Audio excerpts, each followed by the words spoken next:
Any other question? Or should we start? Dr. Minas, can we start? I think it is 7807. Yes, sir. We can start. Okay. So you can first. Good evening, everyone. On behalf of Academy of Pain Physiatrists, and it is my honor to all of you to welcome in the webinar. And today's session is really very required as we discuss the topic as how to start and run pain and rehab clinic. And you all know very well Dr. Sanjeev Sharma, sir. He's practicing in pain medicine. Is with a qualification MD in PMR and FIPM from AIIMS Delhi.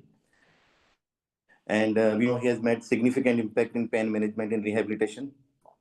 And currently, sir is working in Sanjeev Pain Clinics and associated with the CK Birla and also associated with the SDMH Hospital.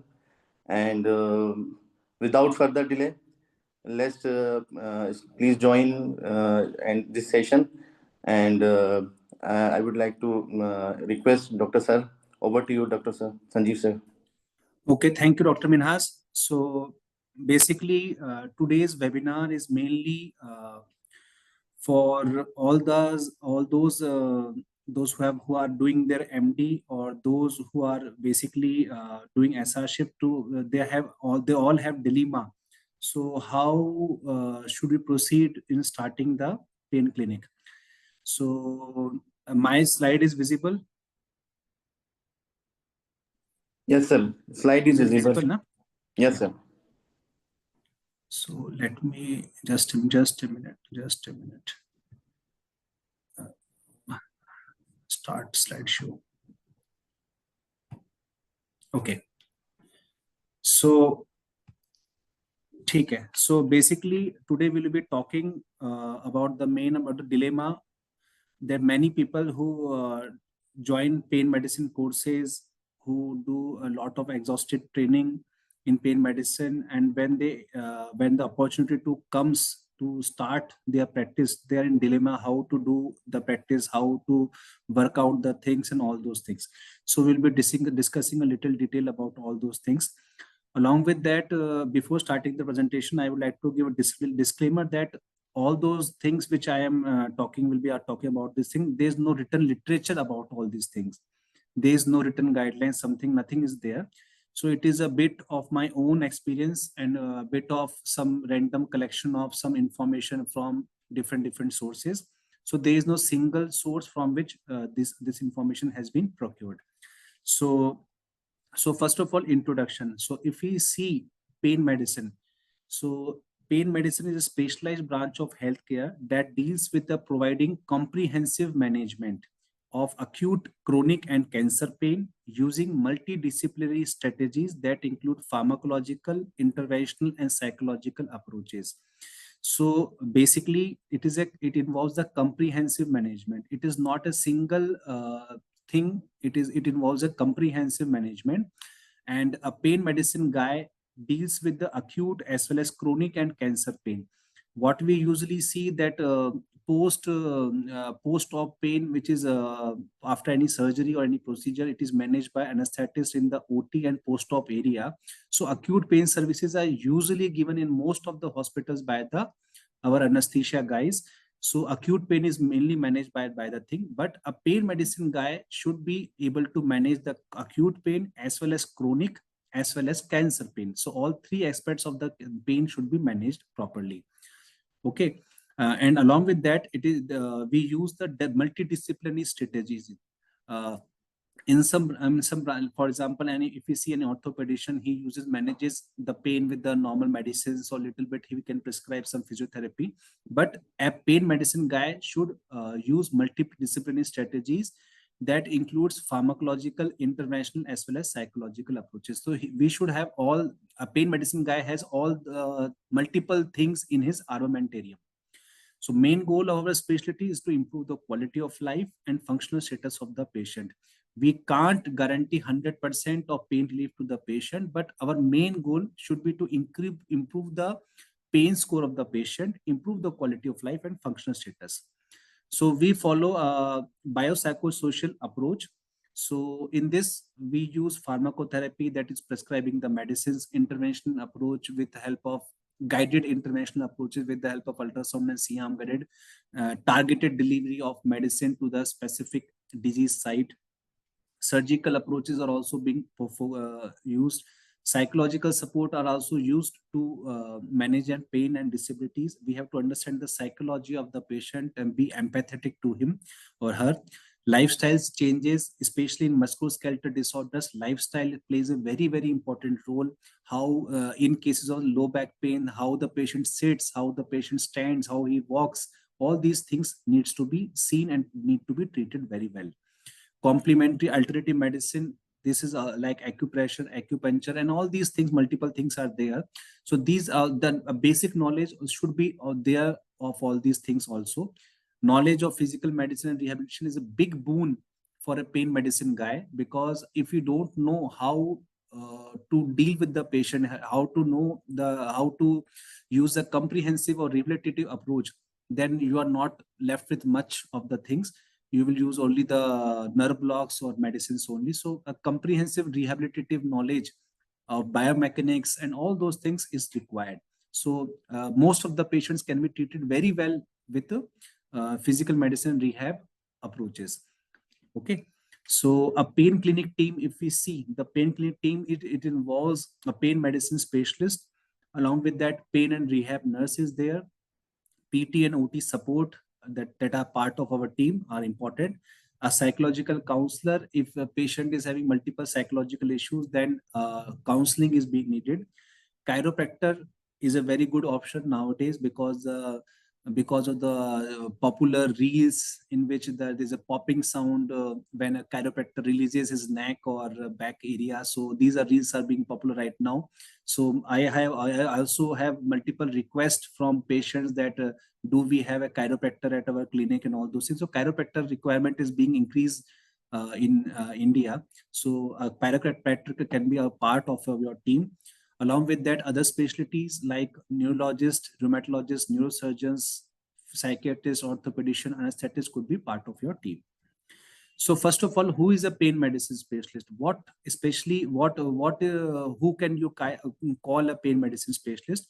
So first line, that is a no particular specialty. Why I am written that? Because even an anesthetist, even a orthopedician, neurologist, neurosurgeons, orthopedicians, psychiatrists, general physician, even all those, even physiotherapists and all those specialties, they all see the pain patients.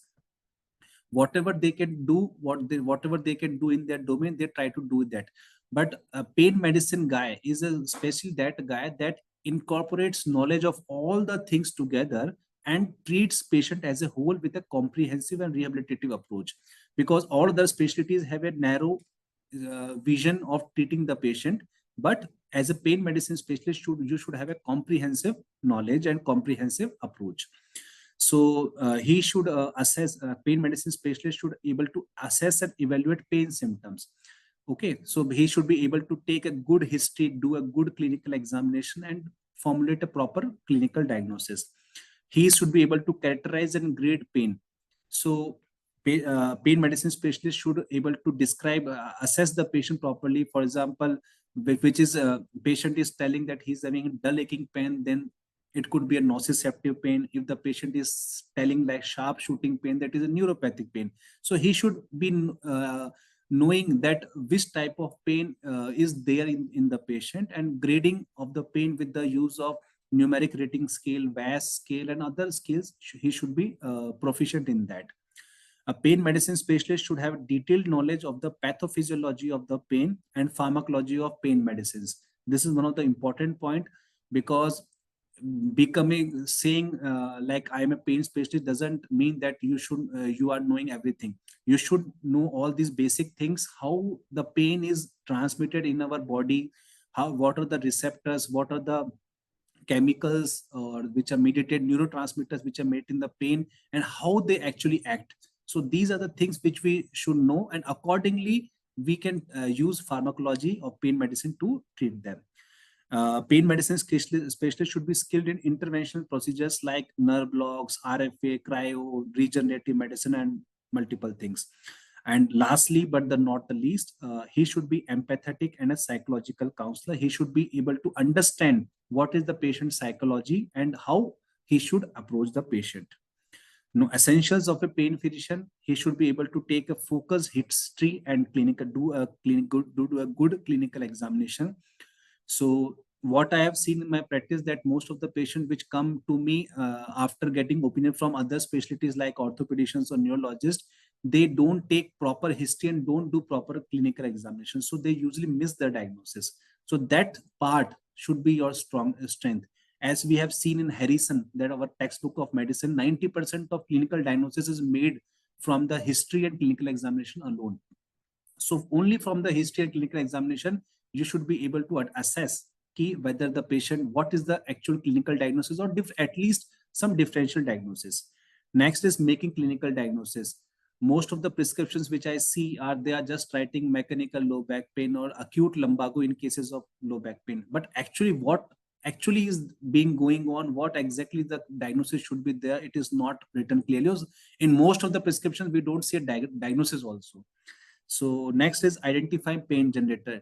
Depending upon your all this knowledge and pathophysiology knowledge of the pain, you should be able to identify the pain generator. For example, in cases of low back pain, the pain generator could be diseased intervertebral disc, or it could be impinged nerve root, it could be a facet joint, inflamed facet joint, it could be muscles, it could be ligaments, and all those things. Or even patient could have psychological pain also. So the identifying the proper what exactly is the pain generator, and if the multiple pain generators are there, how we can say how much they are contributing to the current condition of the patient, so that we should be able to understand. Optimizing pain medicines. So the word optimize is the main important word.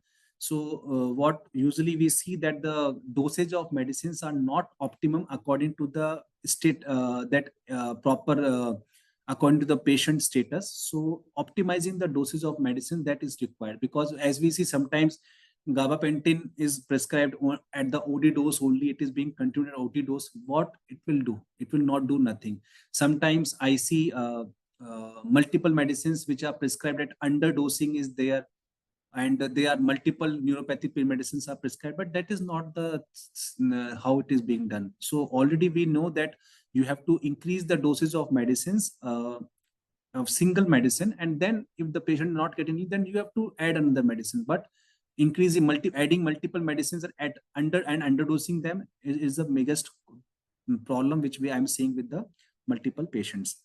So pain physicians should know how to assess the joint and muscle biomechanics and how to correct them with the use of targeted physiotherapy and rehab plan. This is the main point in which the PMR specialist and PMR knowledge come into play. Psychological assessment and counseling, and along with that doing CBT, that is cognitive behavior therapy. Basic knowledge should be there in a pain physician. And a pain physician should do interventions like a sniper. Because I'm saying, because he should be able to see the disease structure in an ultrasound or in a fluoroscopy guided approach, and he should able to place his needle tip exactly at the same site, at the same spot, and properly do the intervention. So intervention doing like a sniper is the most important part. So merits, if we see those who are becoming pain physician, they they get relief patient pain and suffering. So it gives a psychological well-being to us doctors also. Better social recognition is there because you are called कि भाई दर्द का doctor है भाई, तो easily recognition भी होता है इसमें. It is considered as super specialty and rare species till now, but nowadays a lot of pain physicians are coming. So still it is rare, but in the near future it will be a common species. Next is 9 to 5 job. If you see other specialties like gynae, medicine, other surgical specialties, it is not. It is a 24-hour job. You can be called to hospital for a emergency surgical case. But in case of pain medicine, it is a near a 9 to 5 job. So you are well settled. You can relax after in the evening hours, and it depends upon you how much work you want to do. So that is that autonomy is with you. Demerits, pain medicine is a referral based practice, and we all know nobody refers in India. So less number and more complicated patients in early years of practice. When a doctor starts his pain medicine practice in India, so initially we have less number of patients, and the patient which we have, that also more complicated, or which have been rejected or dejected by other specialties, and they are more demanding. Those patients are more demanding, and they demand more better relief with us. So treating them is like a challenge in early years of practice. In initial 2 to 3 years, there is a financial crunch also, because we have less number of patients, and those patients do not want to pay also. So financial crunch is there in initial 2 to 3 years. Poor coverage and poor packages and health insurances and government schemes. If we see Ayushman scheme and CGHS and all those rates all over the things, first of all, specific pain medicine packages are not there, and other packages which deal with pain, some packages are there. If we see those packages also, 2,500 for nerve blocks. So that is not justifiable, because if you do a nerve block in an OT, or if you use fluoroscopy or ultrasound guided, 2,500 is more than 2,500 will be the expenses in that thing. Trigeminal RFA 13,000. Now it has been increased to 16,000. But RFA, even if you see the costing, that is more than 50,000. So doing it at 13,000 is very, it is not possible actually. Fulfilling patients' expectation not easy. Less relief in chronic pain patients. All those chronic pain patients, they have a mixture of nociceptive pain, neuropathic pain, some psychogenic pain is also there, and they have some false beliefs are also there. So treating as a whole and giving them 100% relief is very difficult. So that is also a good negative point. Poor compliance of patients to pain medicines, lifestyle changes and exercises. If you ask a patient to reduce her weight, very difficult. If you ask the patient to change his lifestyle, very difficult. So these are the things which we face. So coming to teaching and training, there are multiple institutes are there. In the last webinar by Dr. Devashish, he discussed about multiple teaching and training opportunities. But one point which I would like to stress in this, all those who want to do pain medicine practice, they should get certified by at least 6 months or 1 year course. They should do any course, but it should be minimum 6 months to 1 year. Okay, what implication it has, I will discuss in detail later on. So coming to type of pain setups, if we see, it could be a part of department at medical colleges. For example, like chronic pain clinic at PMR department at some XYZ medical college. So it could be a part of department. So in that thing, you have support of your JRs, SRs, even the faculty, that assistant professor, associate professors, and you get an ample amount of patients, and you can perform multiple things there. But getting the approval for that thing and going for that thing is a little bit tough. But those who want to do, they can easily do that. Second is pain medicine department in some corporate hospital. Nowadays, corporate hospitals are opening their arms for the pain medicine specialist, but still they are not paying you a good handsome salary. They are asking you to come on the visiting basis mode. So you can join them, and with a good reputation and showing your skills, and you can get referrals from other specialties within the corporate hospital. And if in a corporate hospital, if you get 2 to 3 patients in a month who for big procedures like RFA, then you can easily get a good amount of revenue.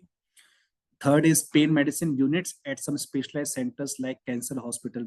So in cancer hospitals, there are pain and palliative care unit. For example, Dr. Minhas is working as in a pain palliative care unit. So at Jaipur, so you can be part of that thing, and you can practice pain and palliative care both at those centers. Next is multi-specialty hospitals or group practice. In this happens, 3 to 4 doctors, like a group of doctors like neurologists, neurosurgeons, orthopedicians.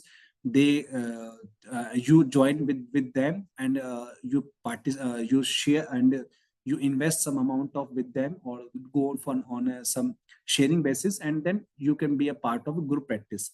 So that pattern is going very well in South India, in Gujarat and Maharashtra states, and that is a good model also. Pain hospital, you can open your own hospital sitting, like you have own OPD, IPD, OT, and equipments. All those things are there. So you can open if you have a good amount of money, then you can invest in going for pain hospital. Pain clinics, you have your own OPD, and you are doing some basic procedures at your OPD, but IPD and OT facilities are not there. You do all these indoor admissions and OT procedures in some nearby hospital. And last is the visiting consultant mode, in which you can go for 2 to 3 hospitals and do practice. Now, in cases of multidisciplinary pain setup that we were talking, like group practice, it involves a team comprising from different specialties like neurologists, neurosurgeons, orthopedicians, pain medicine specialists, some physiotherapists will be there, and you all practice together. So what are the benefits? If we see, the patient is assessed by multiple specialists and less chances of missing diagnosis. So if you have some confusion that you are not able to understand the exactly diagnosis is there, then you can take help from your neuro colleague or ortho colleague to diagnose the patient. The patient has multiple options of treatment are there. The patient has multiple options, like from a basket of treatment, I can say that from surgical option to intervention option to conservative management option, medical management option to physiotherapy option also. So multiple options are there for the patient. Interdepartmental referral is usually good because they work in a group. Role of each specialty is clear, so there is no much conflict is there, and sharing of financial and administrative decisions are there. But if we see the cons or the demerits, revenue sharing issues are usually always there. Those who are in surgical branch, they get more revenue, they generate more revenue, so they demand more of the profits. Those who are in doing less interventions and more on the conservative side, they get less revenue, and so they got less profits. So there is always some ego issues, some conflicts are going on. So that is the biggest problem with the group practice. Single disciplinary pain setup, if we see, a single pain medicine specialist run setup with the help of paramedical personnel, that a single doctor, a pain medicine specialist is there, and he's running setup with the PT, OT, psychological counselor, chiropractor, and all those things, and he's running the setup. Good point is that a single point of contact is there. The single doctor is the whole and sole responsible. So single management and deciding person, he's the person. There is no ego and revenue sharing issues are being there. But the problems are there that there is poor referral from other specialties. So because he's sitting in his own clinic, जैसे कहते हैं ना कुएं का मेंढक basically बोलते हैं, तो he's sitting in his own clinic. So if he's not roaming in the market or roaming into visiting other hospitals, then nobody will know him, and there will be poor referral from other specialties. Financial and administrative burden will be there on single person. That is another demerit, and difficulty in getting opinion from other specialties. Now, the third type of setup which we can see is single modality or specialty pain setup. These are the specialized pain setups which are focusing on a specific pain treatment. For example, if we see different types of pain treatment, like a regenerative pain medicine clinic, this is a new niche area which is coming in pain medicines. That is, some orthopedicians and some anesthetists are opening regenerative medicine clinics in which they are specifically doing PRP, GFCs, and BMAX and on the stem cell therapies. So that is a specialized pain clinic treatments they are given to the patient. Chronic pain clinics are there, nerve block clinics are there, some cancer pain clinics are there who deal with only cancer pain patients. Some ultrasound clinics are there, chiropractor clinics are there, dry needling clinics are there in Mumbai. They are there. What are the benefits? They are highly specialized setups. So promotion or marketing is a little bit easier because they are focusing on specific aspect, but marketing is much more costlier in those cases. Early recognition could be there because you are dealing with a specific subtype only. Initial expenditure of the setup is more and requires it more marketing and promotion. Now, if we see the history of pain clinic, if we see Dr. John H. Bonica, he is considered as a father of pain medicine. So before his era, before Dr. Bonica, the pain management was, if you see Dr. Schlosser, in 1903, he injected some specific nerves for analgesia. That is how the concept of pain management was introduced. Rovenstein in 1936 established first nerve block in a pain clinic. So he started the nerve block clinic, if we say. But before Bonica, the pain practice and the centers were the unorganized and single disciplinary approach was there. But after Bonica came, and along with that, modern pain physicians like Stephen Waldman and Prithvi Raj, they came and they started with the multidisciplinary pain clinic. And they also, Waldman introduced the concept of interventional pain management team. And Dr. Prithvi Raj wrote many multiple books, which we are reading. And he introduced the World Institute of Pain. Now, after going all through this, now how should we, if we are thinking of a mind to establish a pain clinic, so how should we think, what are the steps which we should follow? So if we see the flow sheet, now this is the flow sheet. First is setting the foundation. So first of all, you should select a locality. The locality should be either in the center of city or either should be accessible, easy, approachable for the patients. Because कहीं कोने में आपको जाके खोल लोगे, कहीं in remote areas, the patients will be having difficulty reaching there. The patient will not come. Also, there should be parking available, ample parking available. This is the biggest problem in the very tier 1, tier 2 cities. So this should be properly dealt with. And one tip which I would like to give, always open a clinic or setup in an area where already multiple setups are running. Okay, so if any area has multiple hospitals or clinics are already running, if you open a clinic, then the interdepartmental referral is better, and you get more patients if you open a clinic in a remote area. Now, second is it should be a property, should be or self-owned, or building should be your own. The property should be owned. Otherwise, you have to pay the rent or on lease. So always try to have a less rent as possible, because opening a pain clinic is easy. खोलना बहुत आसान है, but run करना, उसको maintain करना, चलाना is a very, very difficult task, because you have to see the monthly expenses, annual expenses, and all those things. So a ground floor is always preferred. Carpet area should be minimum 1500 to 2000 square feet. It should have at least one OPD chamber, procedure room, reception, waiting area, PT/OT, gymnasium area. One more important point, that it should be, the interior of the clinic should be aesthetic. That if a patient enters into the clinic, then he should see that, he should feel that he's entering in a clinic of a doctor who is a good doctor, because this is how the things work. Own or leased out pharmacy. So pharmacy, if we see in any medical practice, if we see 30 to 40% of revenue is being generated by pharmacy. So major chunk of the revenue which is being generated in medical practice is by pharmacy. So either you should yourself own the pharmacy or give lease to the pharmacy, so that with a good amount of share with you and the pharmacist.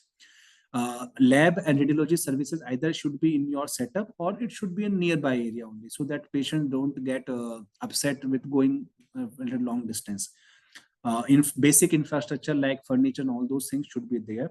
Mandatory equipments, if we see, a USG machine with a good MSK visualization is absolutely necessary in nowadays practice, because ultrasound is a stethoscope for a pain medicine guy.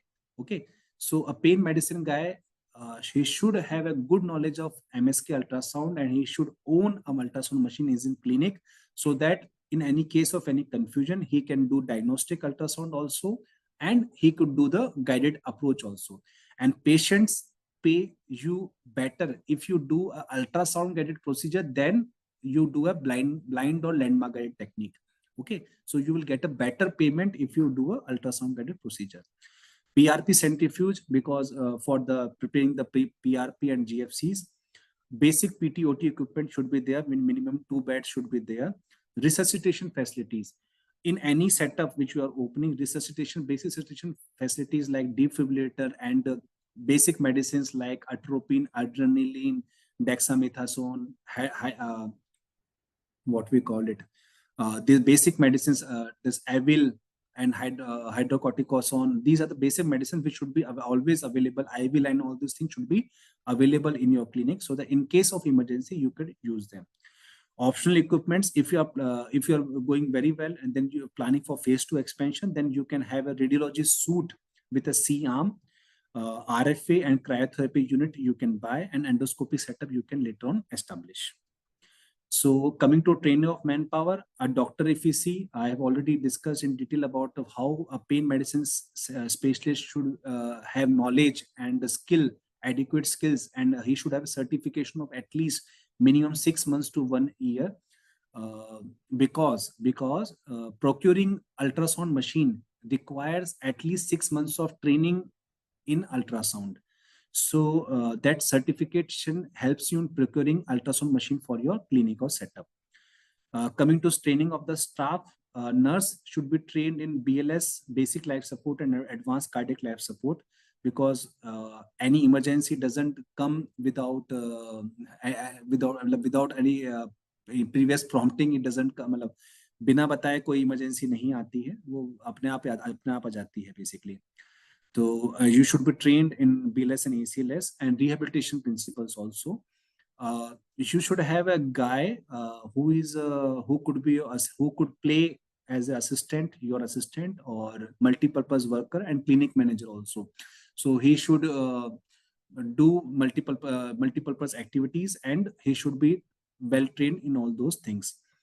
PT and OT should be hired, and ideally I would prefer novice, that is freshly passed BPT or MPT should be hired, because those freshly passed, you can train them in your own way. Because the biggest problem which we see, that if you hire a PT/OT with 3 to 4 5 years of experience, then they will do the things in their own way, and sometimes the things don't match. So that is the biggest problem which we face. So ideally it should be freshly passed BPT or MPT. Okay, orthotics should be outsourced. That is a better approach. Psychological counselor, speech fellow therapist should be on the case basis. So one more tip, always hire these staff on a nominal salary, a basic salary to thrive, to for routine monthly their expenses, and you should give an extra incentive per case basis. For example, if you are hiring a PT, that is physiotherapist, so for 10 cases, basic minimum salary which you are giving them, that will be sufficient, and 11th case onwards, per case you will give extra share to them. So that helps in making them they focus more on the job, and they will focus to bringing more patients or converting more patients into the for physiotherapy, and the overall revenue will increase. Now, next point is navigating government regulations. So all we know that in 2010, Clinical Establishment Registration Regulation Act has been passed. So all the clinical establishment, even in the clinics and all those setups should be, registration should be there. So all these things should be done. Next is PCPNDT Act. If you are thinking of procuring MSK ultrasound, so then you have to follow all the PCPNDT rules. You have to maintain the register. You have to maintain a proper attire. you have to maintain the proper boards or signages which are written on the in your clinic walls, and all those things have to be properly followed up. Biomedical waste management rules, you have to take a BMW license, that is biomedical waste license also, and you have to segregate all the waste products and properly dispose them with the vendor. Okay. Pharmacy registration, if you are having your own pharmacy, then a doctor can own his pharmacy, but it is better to hire a pharmacist who would apply for the pharmacy registration, and with the help of Form 20 and Form 21 drug license, and you can have pharmacy at your clinic. C-arm, if you are going for the C-arm at your clinic or setup, then AERB, that is Atomic Energy Regulatory Board, registration is being required. Certification is required, and annual or biannual, basically, you have to register it. So these are the regulations which you also need. Along with that, maintenance of daily records, staff training, and annual audits by government officials are always there.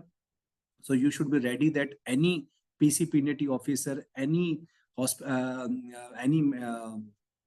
health official can come, any biomedical waste management team food worker could come, and they can check your clinic. So you should be always be ready for that thing. So coming to operations and management, so for running any setup, you should have multiple things in line, in sync with like for example patient treatment protocols. So how the patient will enter into the clinic and how you will treat the patient, and treatment protocols, all things should be properly documented and properly formulated. The appointment system should be easy and for the patient, so that patient can call the particular number and he can book the appointment. Better to have nowadays the online appointment systems are there, so patients are also well versed with online appointment system and even telephonic system also, so you should use all those things. Along with that, electronic medical record, that is EMR services by multiple platforms like Healthplix. I'm using Healthplix, so you can use all these. DocPlexus is DocSpur is there. So these are the platforms which you can use, and you can have a complete online system of prescription generation, pharmacy, and lab, and all those things included in your setup. So all the record maintenance is easier. Quality control is by having the patient feedback. Inventory management is better if you go for on these online softwares. So one more tip: always you have to check whether all the things are in place or not. The stocks which are mentioned in your software, whether they are physically present or not, because in most of the hospitals and setups, the things get out, the things are being stolen by the staff, and multiple things are in imbalance. So these are the things which you should be keeping in mind. Now coming to finance and budgeting. So for sustainable growth, you should employ the cost-effective strategies. You should balance how much expenses you need to do and how much earning you are getting. So these are the things which you should know when you're running the things. So if always target the break even in 2 years, it means that whatever the cost of your manpower is there, monthly or annual cost of manpower, plus any lease or rent money which you are paying for the land or the setup, along with that the equipment cost or the rate, the interest which you are paying if you are having on them on loan. So all these things should be break even. Your revenue or your profit should be more than that thing in the next 2 years. So you should target that thing. So you have to, for that thing, you have to invest your skill, hard work, and time in that thing. Okay. So don't expect any major profit in initial 2 years. So in initial 2 years, you should target that you should achieve break even as early as possible. So I take my example, I achieved break even in 6 months of my starting of my practice.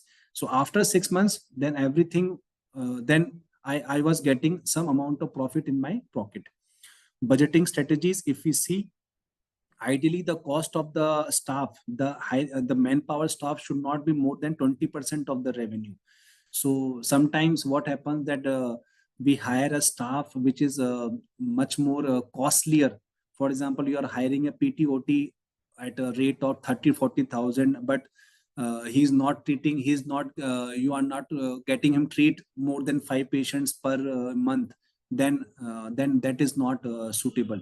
So you have to see कि basically idea लगा के चलना है basically कि how much you are paying to the staff and how much work you are getting from the staff. Okay, minimum 30 to 40% of revenue should go to marketing.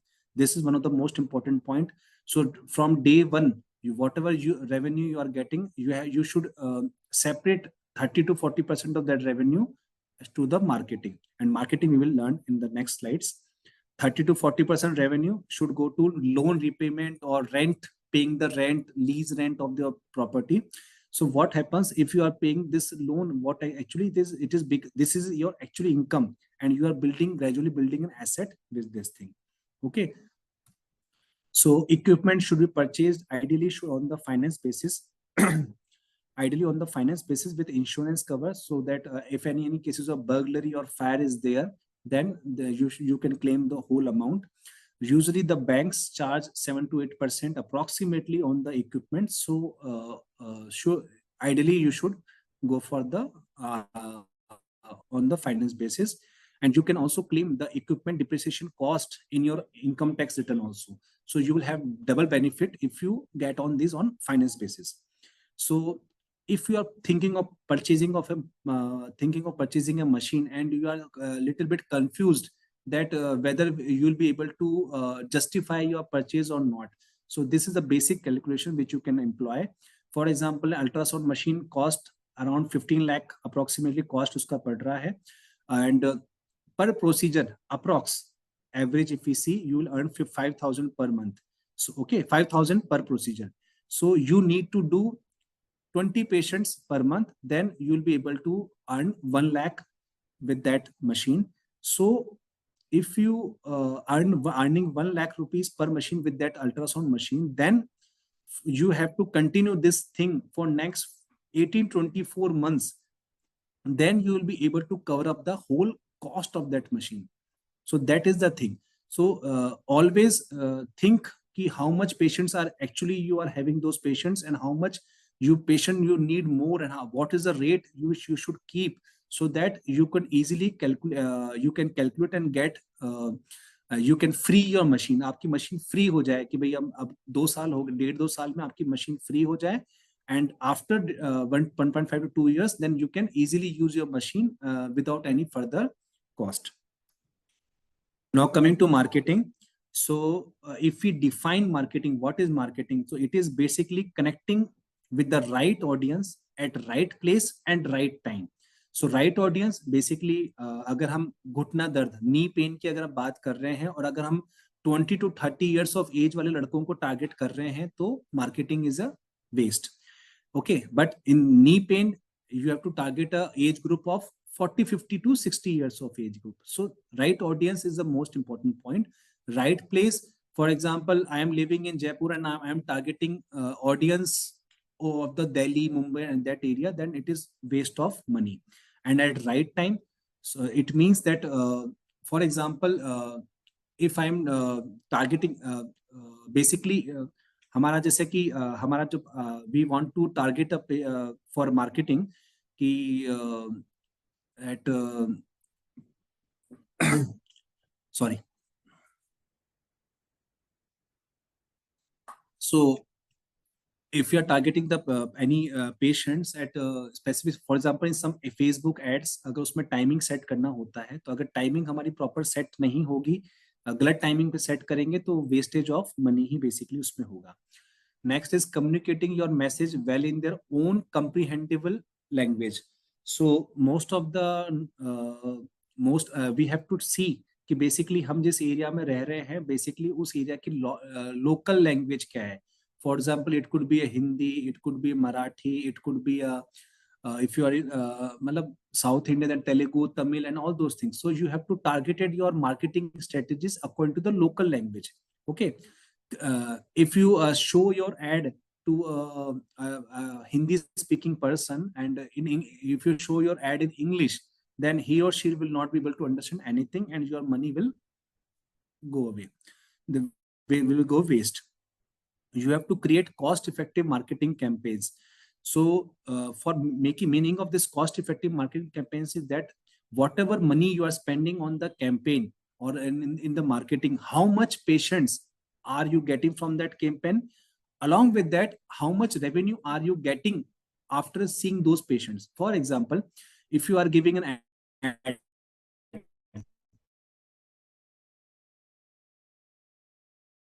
Newspaper में basically suppose करो कि around 2 lakh rupees, ठीक है, तो you have to सी कि basically वो 2 लाख का add देने के बाद में आपके पास कितने पेशेंट आए। सपोज करो 2 लाख का ऐड देने के बाद में मेरे पास में 10 पेशेंट आए, पेशेंट्स ने मुझे आके बोला कि आपका ऐड देख के हम आए थे बेसिकली। अब उन 10 पेशेंट, अगर सपोज करो 10 पेशेंट आए और 10 पेशेंट से मेरी अर्निंग इज लेस देन 20, मतलब वो 20-30 हजार रुपए ही अर्निंग हो रही है, then that 2 lakh ad has become waste. अगर मेरी अर्निंग उन 10 पेशेंट से, अगर कोई बड़ा प्रोसीजर उसमें से निकल जाता है और मेरी अर्निंग उससे 1-1.5 लाख रुपए तक भी हो जाती है, देन आई एम सेटिस्फाइड कि चलो कोई बात नहीं, 50,000 का लॉस है, लेकिन बट एटलीस्ट पेशेंट्स आए और बेटर रहा। But you should think about these strategies. So cost effective marketing campaign, you should think about that. और return on capital employed, कि कितना आपको रिटर्न मिला आपने जितना पैसा खर्च किया था। तो you should think about these strategies before investing money. The strategy should be phase wise. For example, if your initial years of practice in 0 to 2 years, you should open your own setup and with equipment, good equipments. Start with digital social media marketing. So why I'm talking about digital, because it is having low cost and it is having more reach. So you can employ strategies like WhatsApp status. अगर आप अपना कोई भी creative बना के WhatsApp पे status share करते हैं, तो आपके जितने भी रिलेटिव्स होते हैं, जितने भी फैमिली फ्रेंड्स होते हैं, तो बेसिकली हर किसी के मोबाइल में अराउंड 2 to 3,000 नंबर्स तो होते ही होते हैं। तो उसमें से अगर 500 लोगों ने भी अगर देखा आपके स्टेटस को, तो देन दे विल नो कि दिस, फॉर एग्जांपल, कि आपके रिलेटिव को, your relative must not be knowing that कि आप नी पेन ट्रीट करते हो। तो जब वो क्रिएटिव देखते हैं तो they know that you are treating knee pain, then they will come to you. ठीक है, तो that is the important point. So WhatsApp status is a very good important tool. Bulk messaging through WhatsApp or simple messaging. Broadcast message you can use with the WhatsApp. You can post your creatives on the Facebook, Instagram, and Twitter. Along with that, you should make YouTube reels and YouTube videos for general education purposes. Okay, so the people, they see those YouTube reels and videos and they connect with you. Okay, focus on quality and affordable treatment. Focus more on word of mouth publicity. That is the most important point. कि sometimes क्या होता है कि basically आप अच्छा treatment कर रहे हो तो पेशेंट अपने रिलेटिव्स को बोलते हैं कि वो अच्छा डॉक्टर है, उसके पास चले जाओ, वहां पे आपका काम हो जाएगा. So that is word of mouth publicity. So initial years you should focus more on word of mouth. Talk to nearby doctors regarding your work. आपके जो nearby friends हैं, doctors हैं, आपके जो भी सीनियर्स हैं, उनसे regarding your work, what you do, what better you can treat, you should to tell them and acknowledge their referred patient. If they refer any patient to you, you should directly call them or message them that you have received their patient and you are trying to do best interest for the patient. You should participate in webinars, lectures, and workshops to showcase your skills, and also so that people should know you that you are practicing at XYZ place. You should participate in social events. In participating in social events like blood donation camps or some functions, something like that you will meet multiple person and they will ask you what you are doing, and you will tell them that I am running this clinic or hospital and doing these things. So they will easily catch up with you. Google Ads, you can start for Google Ads. Search engine optimization, Google reviews is one of the important tools. In the next phase, you should procure expensive infrastructure on loans. Team up with other specialties. You should write newspaper articles, editorials, and blog posts. Why I'm telling in the next phase? Because these all are have all cost. Nothing is free. So any newspaper article which you are publishing, you have to pay by yourself. Okay, so these have some cost in those things. TV shows and radio, you have to pay by yourselves. So to appear in that thing. Investing and sponsoring social events. So when in social events a big banner of yourself is there in social event, then it helps in your basically publicity. A doctor himself is the best assessor of impact of marketing, what actually has helped in his marketing.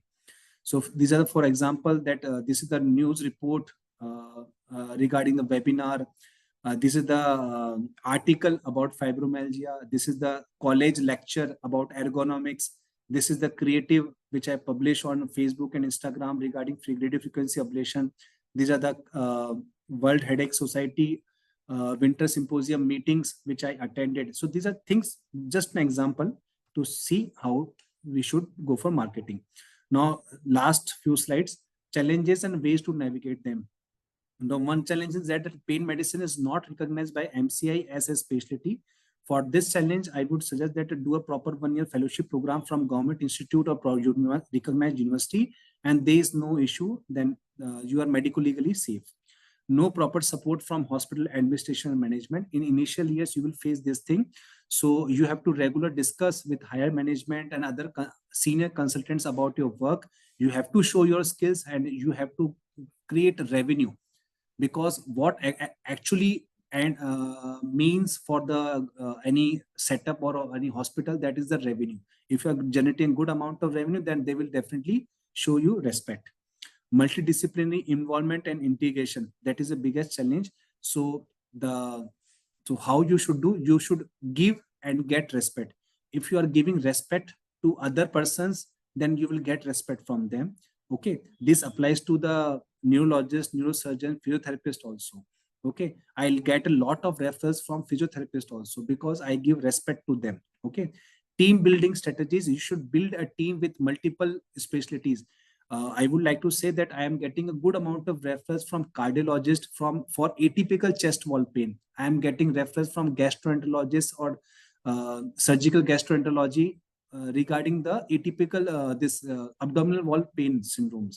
From urologist, I am getting referrals for this orchialgia or groin pain syndromes. So you have to build a team, and then you'll be able to get referrals from other specialties.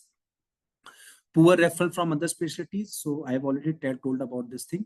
Competition from other specialties, that could be medical or paramedical.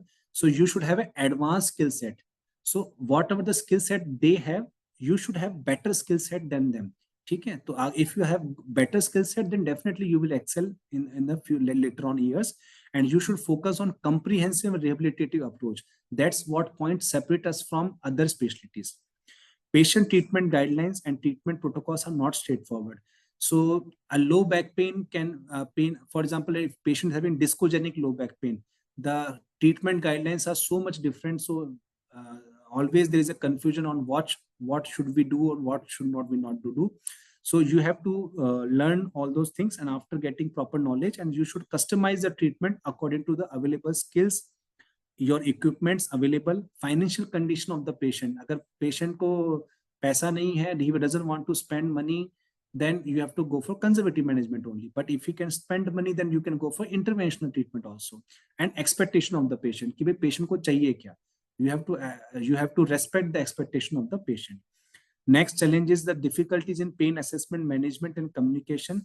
So important thing is that your experience, how to deal with the patients.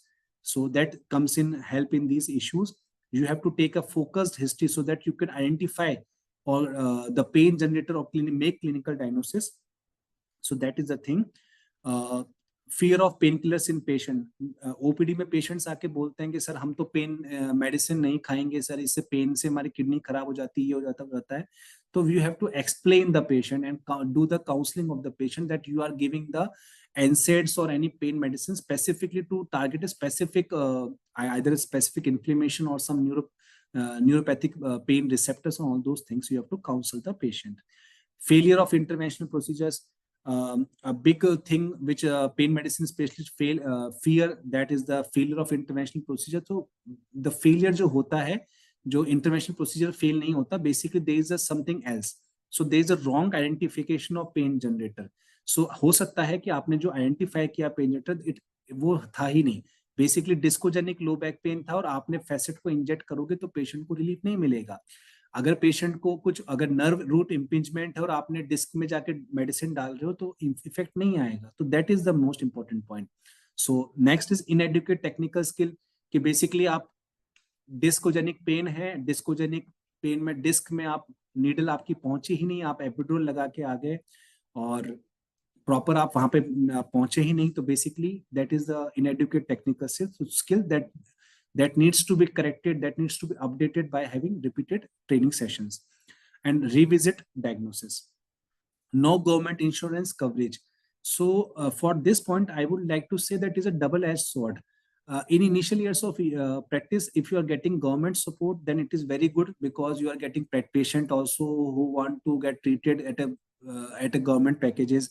So in initial years, you can get patient with this thing, but the rates in government packages are very, very low. So it is very difficult to sustain or give quality treatment to the patients at a low rates. So I usually say it is a double-edged sword. Private TPA insurance claims rejections. So if you are not properly documenting the disease and the procedure which you are going to do, then definitely the claim will going to be rejected. So, and second thing is you should do TPA procedure in a renowned hospital, so that to avoid they have less rejection rates, and avoid non-FDA approved treatments. For example, if you do a PRP therapy fill the PRP therapy in a TPA form, that it is definitely going to be rejected. So that is the things you should be knowing. Patient not willing to spend money. So for that thing, you should have a good center, aesthetically good looking center, and you should give a balanced guarantee of treatment. You should assess what expectations are there for patient, and you should give a balanced reply. I can say, unable to get PCP license, minimum 6 months training or MD degree is required. Rest is liaising with the PCP officials. Patient refuses for interventional treatment, focus more on comprehensive rehabilitative approach. So to summarize, so main important thing is that you should have a good amount of clinical skills and counseling skills should be there. And intervention, you should be able to do intervention like a sniper. Okay, you should be able to identify the pain generator and deposit the drug or the medicine at a specific site. Only 1 out of 10 patients require intervention. 9 patients, they require comprehensive rehabilitative approach, and in which the PMR knowledge comes into help. Close all other gates before entering into pain medicine. So what I have seen, multiple what they do, they are doing part-time pain medicine practice. That is not right. You should, if you want to go into pain medicine specialty, then you have to stop all other things, and then you have to focus on one thing only. Patience and perseverance pays. So that is the main important point. Okay, thank you. Thank you, sir. Such a nice presentation. You covered all the things. Actually, due to some technical issue, I deleted my chat box. Anyone can please read the question, Rambi, if you have. Yes, sir. Yeah, please read the questions. Sanjeev, sir, you have presented very well. It is a very sort of presentation. And sir, one question from my side. How much is the expenditure required in every month? You are talking about pain clinic setup, na? Yes, sir. Okay, so in a basic pain clinic setup, so I could say that around 30 to 40,000 is for the manpower costing. Yes. Okay, 30 to 40,000 is for marketing, and rest, if you have equipment loans, or if you have some rented out building or space, then that is the thing. So I think if you are going in a minimum setup, then 1 to 1.5 lakh is the minimum maintenance cost for running a pain clinic. So you should be earning more than 1.5 lakh so that you can able to sustain that thing. Yes, sir. Yes, sir. Thank you, sir. Sir, one question from Dr. Abhinav Singh. Cost of maintaining online prescription apps, and most are free initially, then they charge heavily. Your suggestion for specific apps. Okay, so basically I have been using Practo app in, I think 11 years back. I started using this online platform. So at that time I used Practo app. So initially it was free, you are saying, right? And later on they started charging fees. But if you see the ease of maintenance of your all the practice, ease of maintaining your records and all those things, so that they are charging out 12,000 per year. 12,000 per year. Sorry, 12,000 per month. Sorry, 12,000 per month. If you are there charging also, then that is not a big issue. Right now, I'm using HealthPlex, and they are free. It is free for me, because if you are having a good amount of patients through using that thing, so they give it free. So if it is around 10 to 12,000, if you are spending on it also, but it is not मतलब वो दुखता नहीं है basically. Okay, because ease of maintaining your clinic and ease of giving the records on electronic mode and all those things help you a lot. Yes, sir. Yes, sir. One question from Nagma Sinam. Sir, please explain the process of registration, ownership, and practice of ultrasound. So basically, process of registration, for example, if you want to procure, I am telling you a very simple way. For example, if you want to buy ultrasound machine, for example, first of all, you should have a eligibility criteria. That is, your MD degree is your eligibility criteria, first of all. But if you do a minimum 6 months to 1 year of pain medicine, any course, certified course, then it gives you extra advantage. Okay, so that is the point of eligibility. Then you have to select which type of machine which you want to get. For example, if you go for refurbished machines, that will be costing you around between 4 to 7 lakhs. Okay, if you are going for a new machine, that will be costing around 15-16 lakhs to 30-40-50 lakhs. Okay, so you have to see your budget and you have to plan it. And the vendor which gives you the machine, he will himself help you in procuring all the documents. He will make a file of that and submit into the local the health office. That is the what we call it a PCP office at a nearby nearby your health setup na. So basically PCP office में basically himself will submit on that thing, and then they will come for the inspection, and you have to just pay the minimum fees and all those things, and you will easily get the license. Sometimes what happens, if you're not having a good you're not having the eligibility, and sometimes they can raise a question on that and you have to defend it. So there is no issue. Yes, sir. Yes, sir. Nice, sir. One question from Dr. Rajesh Saha. Any digital marketing agency you would suggest, and average cost we have to bear for that digital marketing? Okay, digital marketing agencies in this area, if we see 90% of digital marketing agencies, they close by 1 to 2 years. So whenever you hire a person, in every 2 to 3 months, you will see that person has stopped working and has gone to some other business. So that is the biggest problem. And if you go for a big digital marketing agency, they will charge a lot from you. So what I would like to suggest, that initially you should have a basic knowledge of Canva. That Dr. Minhas is very expert in that thing. So basic knowledge of Canva to make your own digital creatives. A basic knowledge of some video editing apps you should have, like Microsoft Clipchamp I am using. So basic editing apps you should develop in yourself, and you should start doing the work on your own first of all. Then when you see that you are initial years, so you will be a little bit free also. Na? Later on, when you see that you are not able to get time, then you should hire a local digital marketing agency in your area and ask them to do a specific work. Don't give them random money, but ask for specific work, and then take help from them, and you should monitor by yourself, because you are yourself are the best monitor whether he is doing a good job or not. Otherwise, all these digital marketing agencies, they take money from you and they don't do a proper job. Okay, so that is the thing. Nice, and average cost, if we see, so I would suggest that around 10 to 20,000 per month you should spend on this digital marketing. I want to add some point, because initially जैसे किसी भी आप digital marketing वाले को देते हो तो उसको इतनी नॉलेज नहीं होती है, वो आपको जो फ्लायर बना के देगा तो उसमें करेक्शन में पूरा टाइम चला जाता है. तो मेक इट बेटर है कि आप खुद बनाओ, खुद सीखो बेसिक. जब आपके पेशेंट बहुत ज्यादा हो जाए, अर्निंग बहुत ज्यादा हो, तो फिर you can hire the professionals. Nice, nice. And Dr. PK is asking, sir, how about work-life balance after running a full-time clinic? अच्छा, I don't find any difficulty. Basically क्या होता है, 2 to 3 years में, every initial 2 to 3 years you have to work 8 AM to 8 PM. ठीक है.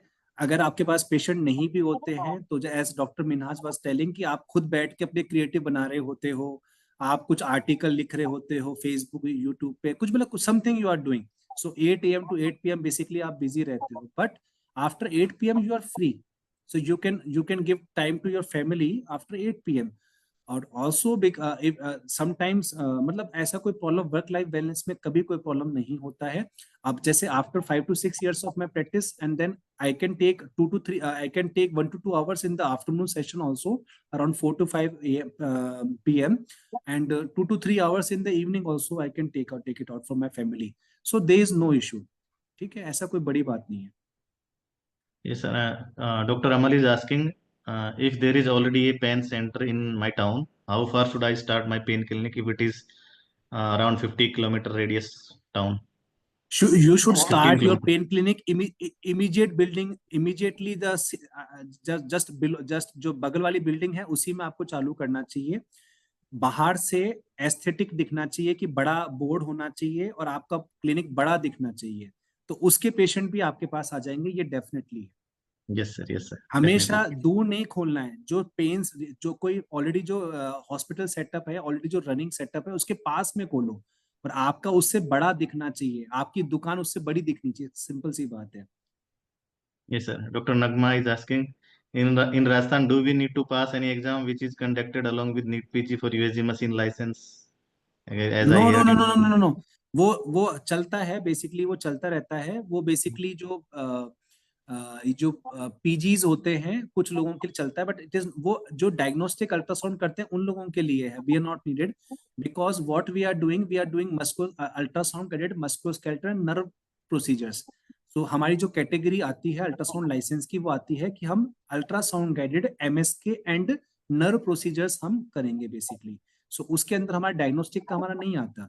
अच्छा, एक important चीज ये है कि हम डायग्नोस्टिक अल्ट्रासाउंड करते हैं वो हम अपने खुद की नॉलेज के लिए करते हैं. हम report, return report we can't do, we can't give return report because it is not in under our domain. So with your MD degree and preferably any 6 months or 1 year fellowship program in pain medicine, you can easily get the license. Last question, sir. Can credit card EMI ease the procedure cost through manageable monthly payments for patients? I'm not able to understand this question. Sir, can credit card EMIs ease the हाँ. procedure cost through manageable monthly payments for patients? I think he's अच्छा, asking for so credit I card think EMIs you for are patients. Asking that कि basically कि patient आपको credit card monthly payment करे. Yes, yes, yes, yes. Apollo group ने basically चालू किया था ये, अपोलो ग्रुप ने चालू किया था ये, but I have no much idea about that thing. But I prefer कि बेसिकली वो पूरा पेशेंट पेमेंट पूरा करके जाए, because I don't believe in credit card all this things. So better to have full payment from the patient, that is the thing. No more questions, sir, in the chat box. I If you think we take a conclude. via Yes, sir. Yes, sir. Please. The Dr. PK has asked very good question. Actually, this question I really like this question. This is the point which I am trying to answer in my last 6 months. As you know, all the doctors are self-employed person.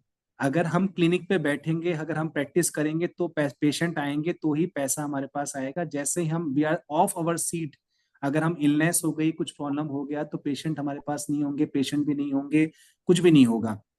तो we are self employed. So this is the important point कि अगर हमें basically हमें छुट्टी पे जाना है, if we are ill, we are not able to see the patient, then how we should handle the clinic.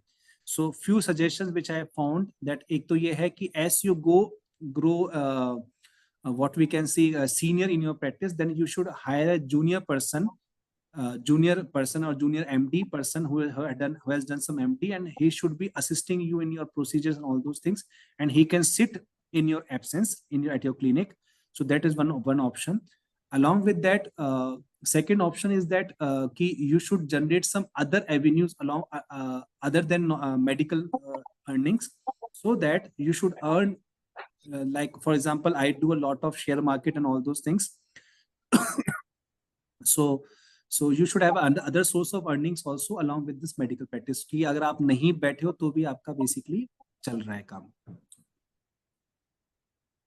Yes, sir. ठीक है. Any other Thank you so question? much, sir. No more questions, sir, in the chat box now. I think it is very well presented. Sir, When is last the right question. time to branch out? Okay, branch out. So basically branching में basically ये है कि एक बार आपका original जो setup है उसमें basically you are fully occupied. You are fully occupied. Then you should think of setting up branches. So branches के लिए basically जो problem basically आती है basically ये है कि जो आपकी जो branch होगा पेन क्लिनिक की branch होगी वहां पे जो person who will handle that thing he should be a good experienced person. ऐसा ना हो कि वो आपकी ब्रांच ही बंद करवा दे. सो आई वुड सजेस्ट कि बेसिकली अगर आपको ब्रांचिंग अगर ब्रांचेस ओपन करने का प्लान कर रहे हैं सो बेटर कि जो आपके you should start some training programs और जो जूनियर डॉक्टर्स आएंगे उनको बेसिकली आप अपने जो मेथोडोलॉजी ऑफ जो taking care protocols of treating the patient उनको बेसिकली आप प्रॉपर ट्रेन करें. उसके बाद that person will go into the respective area और city area. Then he will open a branch of your clinic and then you can have some revenue sharing model and then you can do like this. This is the thing which you can do. Yes, sir sir. कोई बंदा private practice कर रहा है full अपना government job छोड़ के PMR में, तो उसका फ्यूचर क्या है सर बताओ 5 साल बाद अगर वो डेडिकेटली काम करे? अच्छा मैं बताऊं, future is very very very bright. I would say that I had invested my time, hard work and skill in last 5 to 6 years, and I'm very very happy with my practice. No issues. In initial 2 to 3 years मैं भी बहुत रोता रहता था, बहुत परेशान रहता था. Dr. Minhas knows and Dr. Amir also knows that thing. So पहले बहुत रोना होता था कि भाई कि हो नहीं रहा, कुछ नहीं हो रहा. But after 5 to 6 years, you will get settled. Initial 2 to 3 years are heavy, but if you go through that time, then everything is going to fine, and you will earn handsomely and even more than your other colleagues in working in government setups. Yes, sir. Very nice, sir. Sir, please conclude your presentation in simple two lines. What you message want to give to our audience? So only two. If I want to conclude in 2 lines, the first message is that ki first of all you should acquire a good skills. Okay. So the what I have said na,